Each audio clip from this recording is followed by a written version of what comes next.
Welcome friends, आज मैं आप लोगों के सामने लेके आया हूं भारतीय राज्य व्यवस्था से जुड़े हुए प्रश्न जो कि आपके एग्जाम में पूछे गए प्रश्न हैं।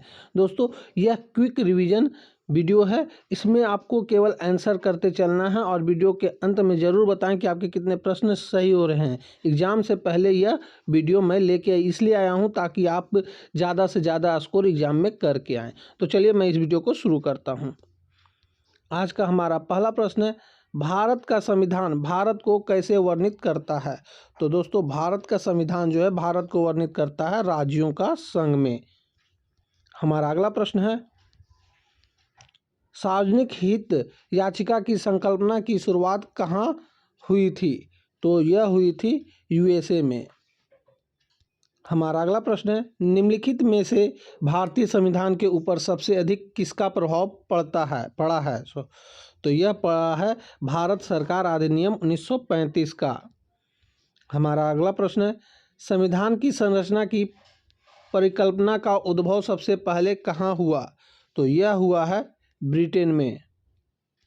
दोस्तों, वीडियो को पॉज करके आप सभी प्रश्नों का आंसर करते चलेंगे। मैं जल्दी जल्दी करवा दे रहा हूं क्योंकि आपके पास बहुत ही कम समय बचा हुआ है। किस देश ने सबसे पहले विश्व को लिखित संविधान दिया। तो यह दिया गया था अमेरिका के द्वारा।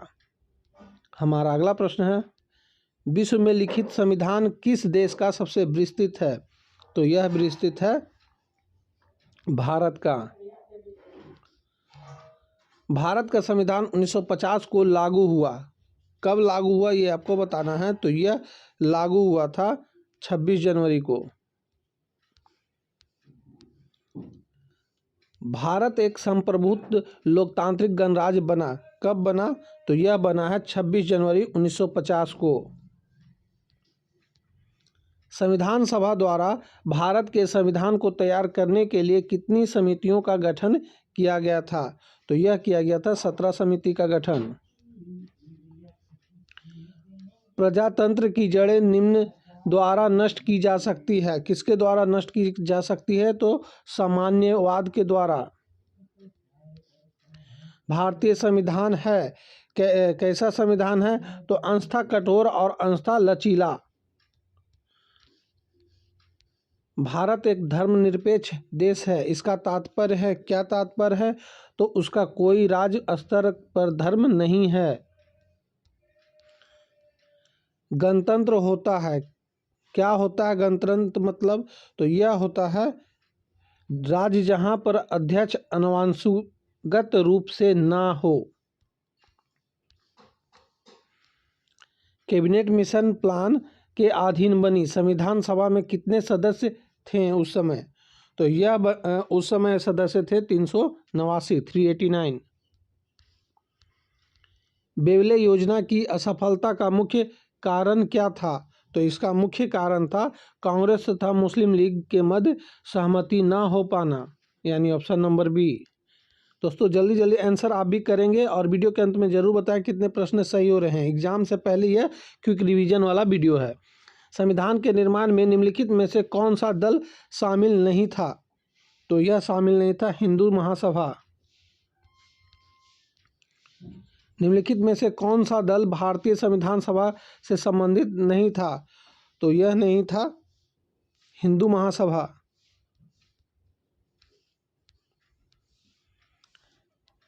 हमारे देश का संवैधानिक नाम है। तो क्या नाम है। भारत अर्थात इंडिया, ये आप कह सकते हैं। हमारा अगला प्रश्न है, स्वतंत्र भारत के प्रथम कानून मंत्री कौन थे। तो यह थे डॉक्टर भीमराव अंबेडकर जी। सर्वोच्च न्यायालय ने किस मुकदमे में यह बनाए रखा कि प्रस्तावना संविधान का भाग नहीं है। बेरुवानी मुकदमा में। गीत जन गण मन को भारत के राष्ट्रगान के रूप में किस वर्ष स्वीकृत किया गया था। तो यह किया गया था 1950 में। भारत का अंतिम अंग्रेज वायसराय कौन था। तो यह थे लॉर्ड माउंटबेटन। स्वतंत्रता प्राप्ति के पश्चात भारतीय राष्ट्रीय कांग्रेस का पहली बार विभाजन कब हुआ। तो यह हुआ था सन 1969 में। निम्नलिखित में से किसका सबसे अधिक प्रभाव भारतीय संविधान के आपातकालीन उपबंध के ऊपर है? तो यह है जर्मनी का वेइमर संविधान का। निम्नलिखित में से संविधान का कौन सा एकात्मक लक्षण है? राष्ट्रपति किसी भी राज्य का शासन अपने अधिकार में ले सकता है यदि संविधानात्मक मशीनरी ठप पड़ गई हो, ये भी है। एकल संगठित न्यायपालिका, ये भी है। राष्ट्रीय आपातकाल की घोषणा, ये भी है। यानी इस प्रश्न का सही उत्तर हो जाएगा ये सभी। प्रस्तावना में उपयोग किए गए शब्द समाजवाद और धर्मनिरपेक्ष किससे संबंधित है? तो 42वें संविधान संशोधन द्वारा जोड़े गए थे, यानी ऑप्शन नंबर सी। निम्नलिखित में से कौन भारत को एक धर्मनिरपेक्ष राज्य बनाता है? तो यह बनाता है संविधान की प्रस्तावना, यानी ऑप्शन नंबर डी। भारतीय संविधान की मुख्य प्रस्तावना है, क्या है मुख्य प्रस्तावना? तो यह है विचार, विश्वास, धर्म, अभिव्यक्ति, यानी ऑप्शन नंबर बी। निम्न में से कौन सा भारतीय संविधान का प्रस्तावना का एक भाग नहीं है? तो यह फेडरलिज्म नहीं है, बाकी धर्मनिरपेक्षता, समाजवाद और प्रजातांत्रिक गणराज्य ये सभी हैं। प्रस्तावना की यह प्रावधान जो सभी वयस्क नागरिकों को मतदान का अधिकार प्रदान करता है कहलाता है, क्या कहलाता है? तो यह प्रजातंत्र कहलाता है, यानी ऑप्शन नंबर बी। संविधान के उद्देशिका में क्या वर्णित है? तो संविधान के उद्देशिका में समाजवादी, पंथ निरपेक्ष, लोकतंत्रात्मक गणराज्य मौजूद है, यानी ऑप्शन नंबर बी। भारतवर्ष ने एक बलशाली केंद्र के साथ संघीय पद्धति की धारणा कहाँ से ली है? तो यह लिया गया है कनाडा से।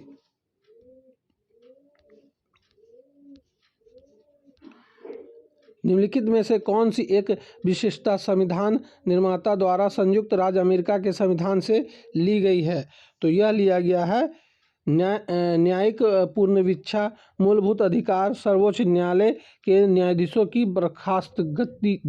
बर्खास्तगी मतलब हटा देना, यानी ऑप्शन नंबर डी इस प्रश्न का सही उत्तर हो जाएगा। हमारा अगला प्रश्न है, भारतीय प्रशासनिक ढांचा का मॉडल निम्नलिखित में से किस देश से लिया गया है? तो यह लिया गया है ग्रेट ब्रिटेन से। बिहार राष्ट्रीय भाषा परिषद घटना का गठन कब हुआ? तो यह हुआ है 1950 ईस्वी में। भारतीय शासन व्यवस्था में एक प्रतिनिधित्व एवं लोकप्रिय घटक को समाविष्ट करने का प्रथम प्रयास किसके द्वारा किया गया? तो यह किया गया था भारतीय परिषद एक्ट 1861 के द्वारा।